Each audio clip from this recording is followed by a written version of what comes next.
Oh, Iya, baik, ada baik, Mbak, baik. ada. Baik, terima kasih. Assalamualaikum warahmatullahi wabarakatuh. Salam Waalaikumsalam Waalaikumsalam warahmatullahi sejahtera bagi warahmatullahi kita wabarakatuh. semua. wabarakatuh. Mohon maaf saya terlambat bergabung. Yang kami hormati Pak Umar, selaku Ketua Bawaslu Provinsi Gorontalo. Yang saya hormati dan saya banggakan Ibu Selvi, selaku pimpinan KPU Provinsi Gorontalo. Yang saya banggakan Teh Neni sudah bergabung atau belum ya? Ini digantikan sama Kang Dede, Mbak. Oh, Lagi Kang Dede, Jerman. baik. Baik, Kang Dede ya yang menggantikan Teh Neni. Kemudian Dinda Firly selaku Korprov Provinsi Gorontalo, JPL Provinsi Gorontalo. Asyhadu alla ilaha illallah wahdahu la syarikalah wa asyhadu anna Muhammadar abduhu wa rasuluhu la nabiyya ba'dah. Robi sholli sodri wa yassir li amri wahlul 'uqdatam min lisani yafqahu qouli.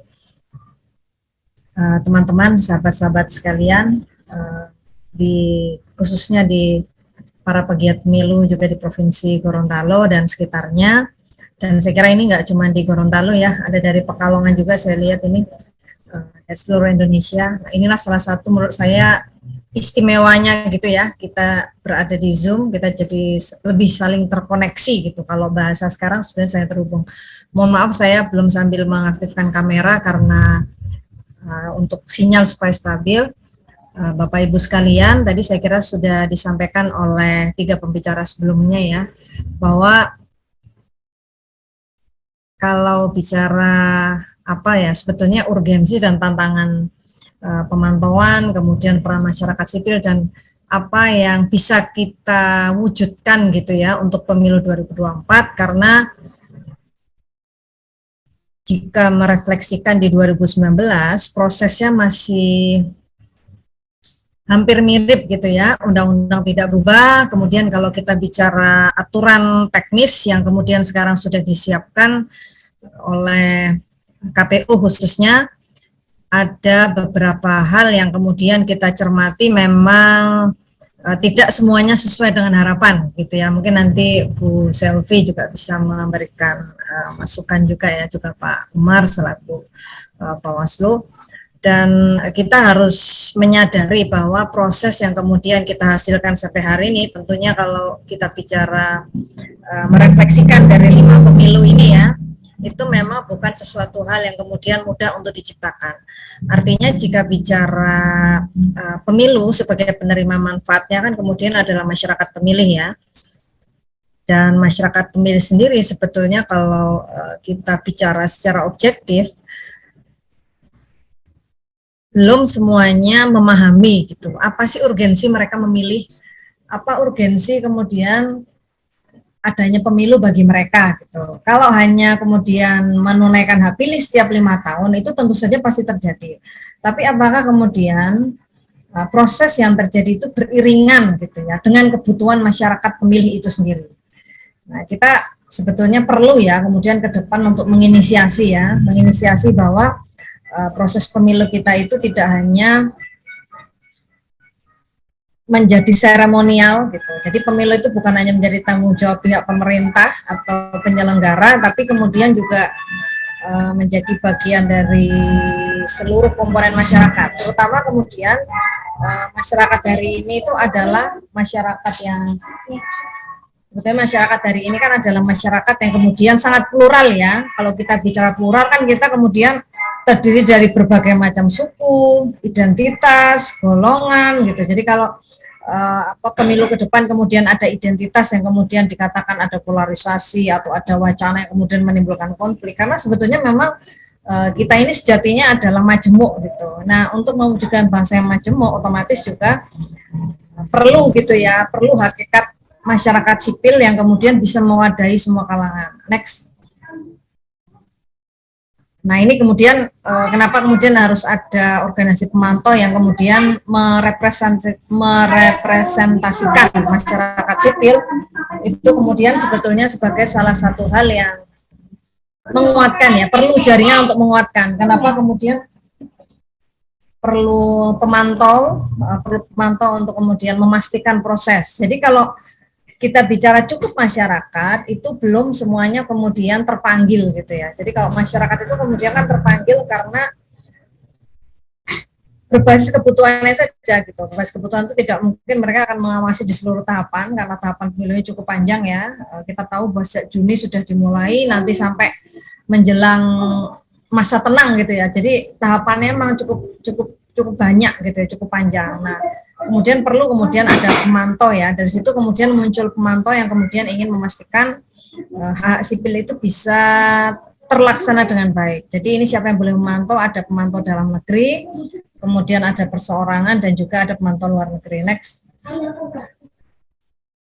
Nah, tadi ya peran masyarakat. Nah, tadi kan tidak cukup gitu ya, hanya kemudian peran masyarakat, tapi masyarakat pemantau ini kemudian hadir untuk bisa memberikan standing position gitu ya. Jadi dia tuh mempunyai posisi yang dia betul-betul akan memastikan ya pemilu itu berjalan dengan baik. Karena kemudian jika tidak ada pemantau dan hanya mengharapkan masyarakat, saya kira memang urgensinya akan berbeda.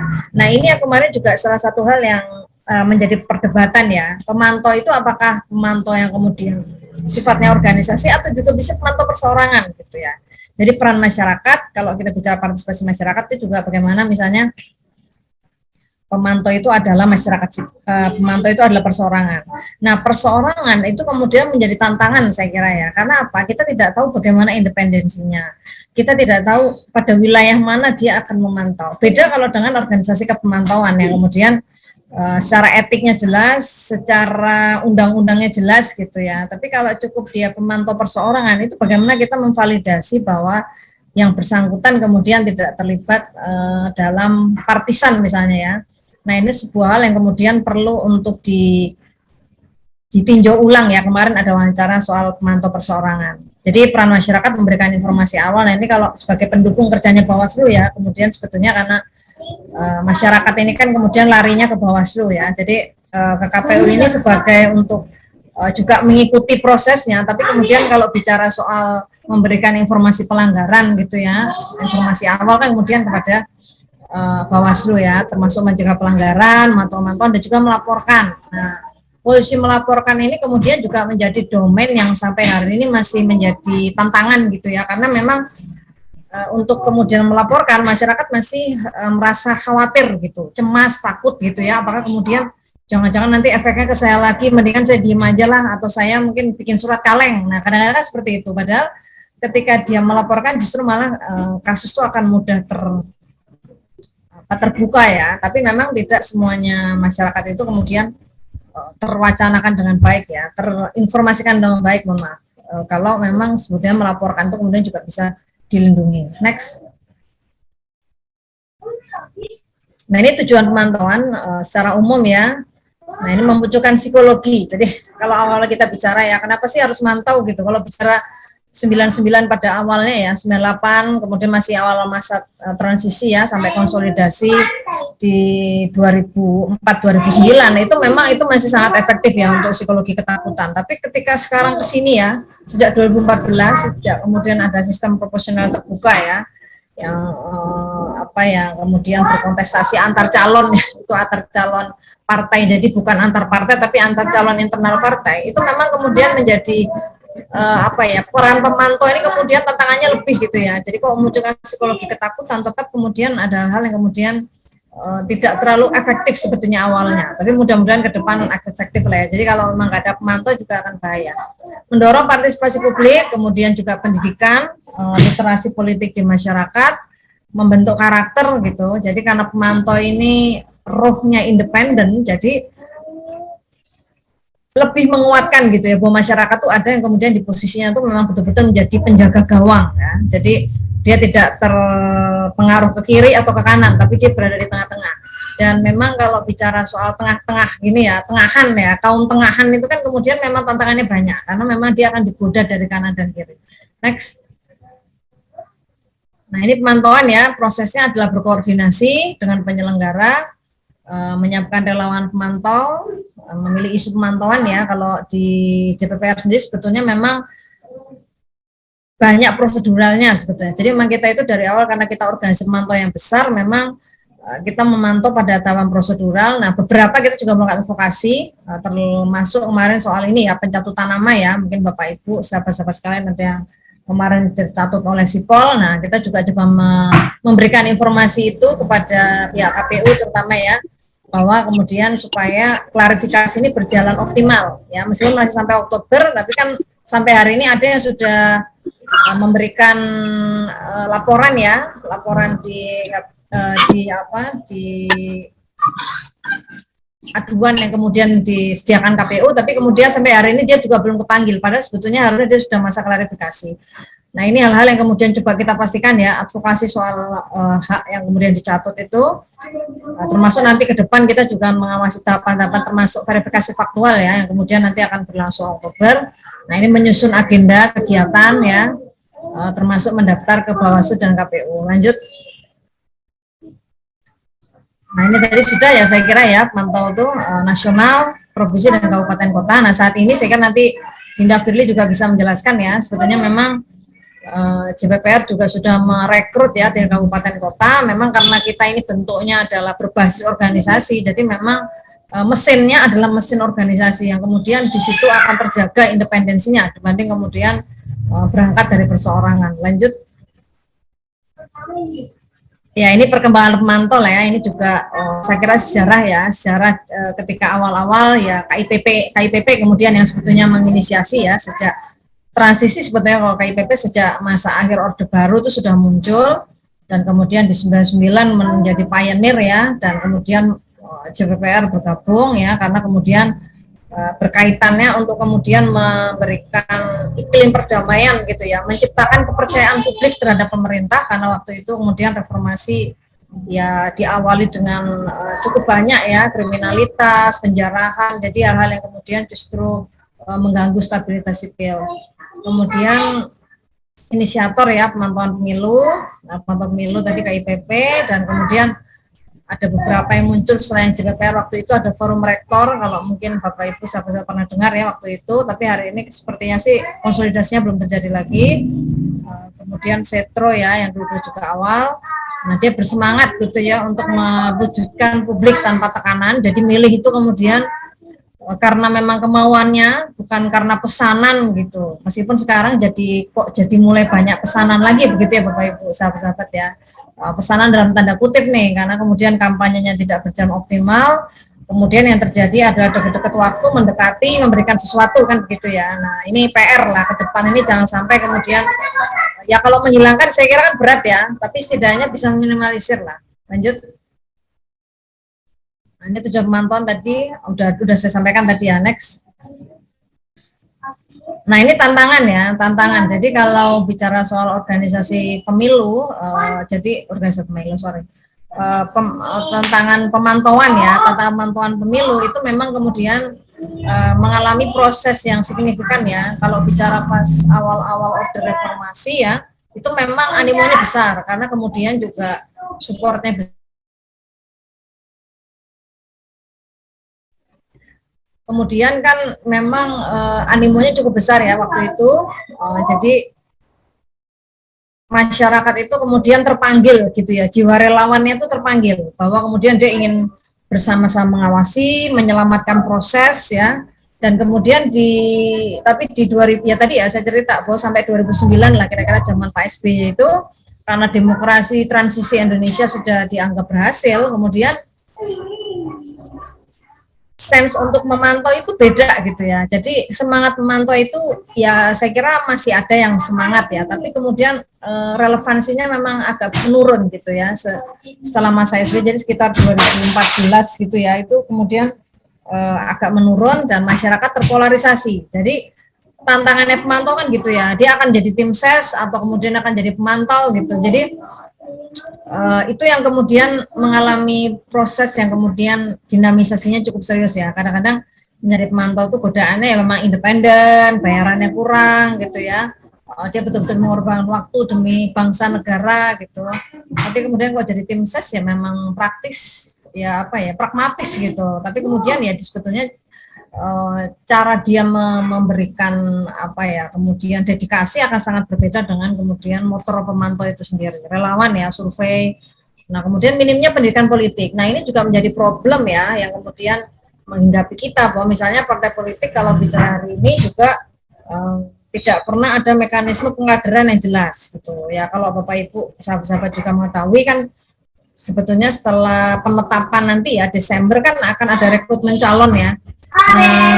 Tampaknya memang rekrutmen calon ini juga kemudian tidak mengandalkan basis kaderisasi, tapi kemudian basisnya ya siapalah yang mau jadi calon, ayo gitu. Jadi berhentinya pada siapa yang mau jadi calon. Jadi apakah kamu sudah pernah ikut pengkaderan atau belum? Itu kemudian tidak menjadi salah satu pertimbangan bagi partai politik saya kira. Jadi ini yang kemudian menjadi minim ya. Pendidikan politik ini kan kemudian sebetulnya kan fungsi utamanya kan dilakukan oleh partai politik.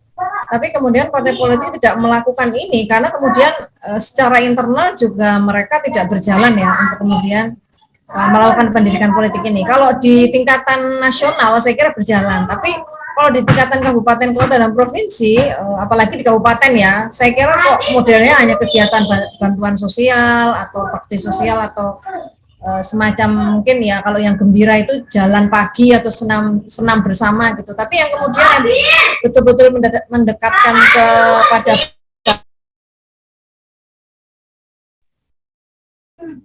tapi yang kemudian mendekatkan kepada basis itu menjadi salah satu hal yang tidak bisa kita harapkan ya. Jadi dari sini kita memang kekurangan toladan dalam proses untuk melakukan pendidikan politik. Nah, termasuk minimnya support ya. Tata pemilu hari ini, kemudian juga pemantauan pemilu hari ini ada lembaga donor atau mitra, dan juga ada juga gitu ya. Ini kalau ini beberapa kasus saja ya. Memang ada modus pemantau dijadikan sebagai tim sukses ya, terutama saat pilkada kalau di sini ya. Tapi mungkin ini juga bisa di riset lagi ya kebenarannya. Next. Nah, ini susu pemantauan ya yang kemudian saya kira juga dilakukan pemantau lain termasuk JPPR, ya politik uang ya menjadi hal yang kemudian sangat lazim ya. Kemudian yang kayaknya kalau mau dicerabut akarnya itu masih sangat sulit ya. Kemudian kampanye masa tenang termasuk daftar pemilih dan aksesibilitas ya, berkaitan dengan aksesnya disabilitas ya, juga kelompok rentan sebetulnya. Next. Nah, ini politik uang, saya mungkin nggak akan menjelaskan panjang ya, barangkali tadi sudah dijelaskan sama yang lain soal voter buying, ada vote broker ini ya, ICW, kajian ICW. Nah, kalau hari ini juga saya lihat sih KPK ya, KPA juga concern soal mencegah dana bantuan itu ya. Jadi bagaimana menginisiasi bantuan parpol dari negara. Nah, ini kan menjadi isu baru hari ini yang sebetulnya sudah dari 2014 itu kalau saya ingat di kajiannya CSIS ya, dan juga Pak Kristiadi yang sekarang menjadi anggota DKPP, itu kan kemudian bantuan pendanaan partai politik itu kan berkaitan juga dengan supaya startnya itu sama gitu ya. Start partai politik ketika ingin kemudian melakukan kontestasi itu sama, karena kemudian ketika memang ada yang keuangannya lebih besar atau lumbung dananya besar, memang kontestasinya jadi nggak seimbang. Nah, permasalahannya saya kira dimulai dari situ ya, karena ada ketidakseimbangan soal lumbung finansial. Next. Lanjut. Nah, masa tenang ya, masa tenang saya kira tadi juga sudah saya sampaikan. Nah, ini pemungutan suara soal serangan fajar yang masih muncul ya. Ini serangan duha juga saya kira ya, nggak cuma fajar. Kadang-kadang orang sudah ke TPS keluar baru dijagain tuh nanti oleh beberapa orang gitu. Jadi serangannya sudah macam-macam sekarang, nggak cuma serangan fajar. Nah, kualitas petugas, nah apakah TPS dibuka tepat waktu ya, ini juga salah satu tantangan ya. Dari dulu sih sebetulnya menjadi masalah yang kemudian relevan, karena kalau nggak sesuai prosedural itu sudah menjadi masalah, apalagi nanti pada proses rekapnya ya, rekap setelah pungut hitung kemudian direkap yang harus pindah transfer dari TPS, KPPS, KPPK. Nah, kan itu udah mulai masalah lagi selain masalah di tingkat pemungutan suaranya sendiri. Lanjut. Ya, ini proses ya saya kira ya, daftar pemilih, aksesibilitas dari rekapitulasi. Nah, ini juga kemudian akan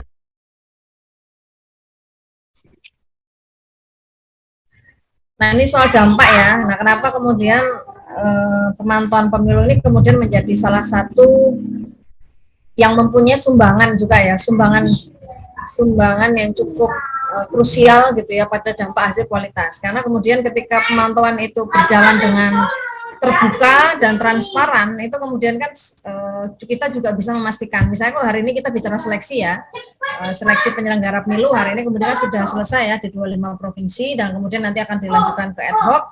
Nah, salah satu aspek kebaruan yang penting kan saya kira yang kemudian didorong oleh kelompok perempuan misalnya nanti di Panwascam ya, kalau pendaftarnya nanti kemudian perempuannya belum ada juga akan diperpanjang gitu masa pendaftarannya ya. Mudah-mudahan nanti diikuti kalau udah pendaftarnya ditambah karena perempuannya belum ada, nanti kemudian perempuan juga bisa terpilih. Jadi nggak cuma menjamin masa kemudian proses pendaftaran, tapi kemudian sampai menjamin bahwa perempuan itu terpilih. Karena kemudian kalau kita bicara di tingkatan provinsi, memang meskipun sudah ada perempuan di 6 besar ya, ternyata tidak menjamin mereka sampai 3 besar gitu. Karena ada beberapa perempuan yang padahal cuma satu ya, waktu itu di beberapa daerah tuh di 6 itu cuma ada satu, tapi dia gugur juga di menjadi 3 ini gugur gitu. Padahal kemudian tidak semuanya yang tersisa nih kan ada 5 ya atau 7 misalnya. Tidak semuanya ada perempuannya, jadi kembali nggak ada perempuan beras sebelumnya ada. Nah ini hal-hal yang perlu dicermati ya pada proses penyelenggara pemilu. Pemilu yang inklusif ya, inklusif tadi juga masuk. Saya kira memperhatikan keterwakilan tadi dan semakin banyak juga masyarakat partisipasi juga akan memberikan apa ya pengawasan bersama. Jadi karena Bawaslu tidak mungkin sendiri, ya memang harus disokong gitu oleh kekuatan masyarakat. Next. Ya saya kira itu Bapak Ibu sahabat-sahabat sekalian penyampaian yang saya sampaikan. Nanti mudah-mudahan kalau ada waktu lebih nanti kita akan berdiskusi. Terima kasih atas waktunya. Assalamualaikum warahmatullahi wabarakatuh. Waalaikumsalam warahmatullahi wabarakatuh. Baik Mbak Mita, terima kasih atas waktu dan kesempatannya di sela-sela waktu yang tersisa.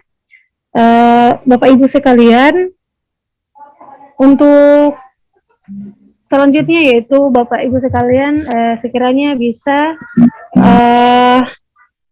memperhatikan apa yang disampaikan di grup, bisa dilanjut di room Rudem 001.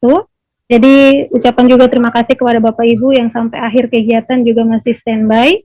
Terima kasih atas partisipasinya. Mohon maaf atas segala kekurangan.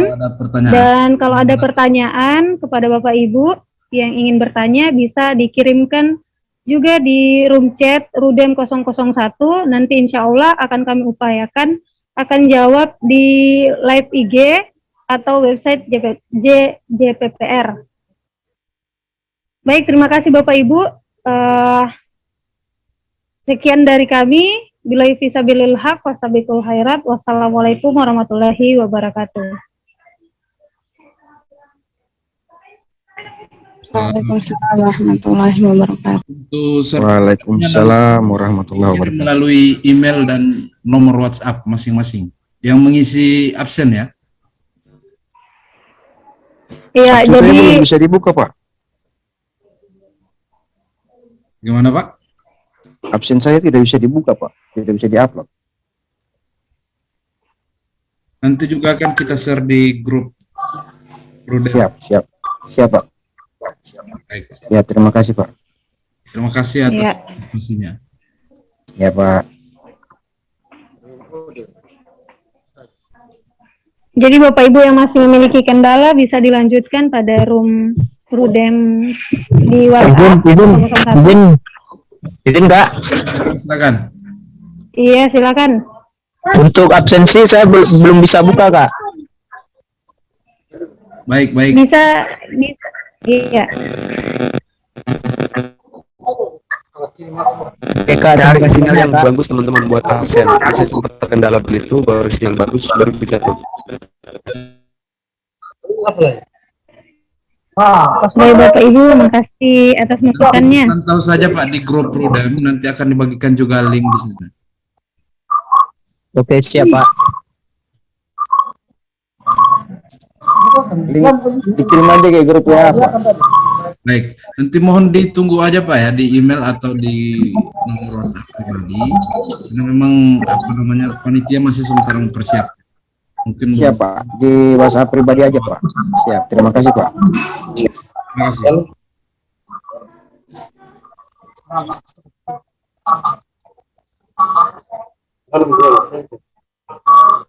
Saya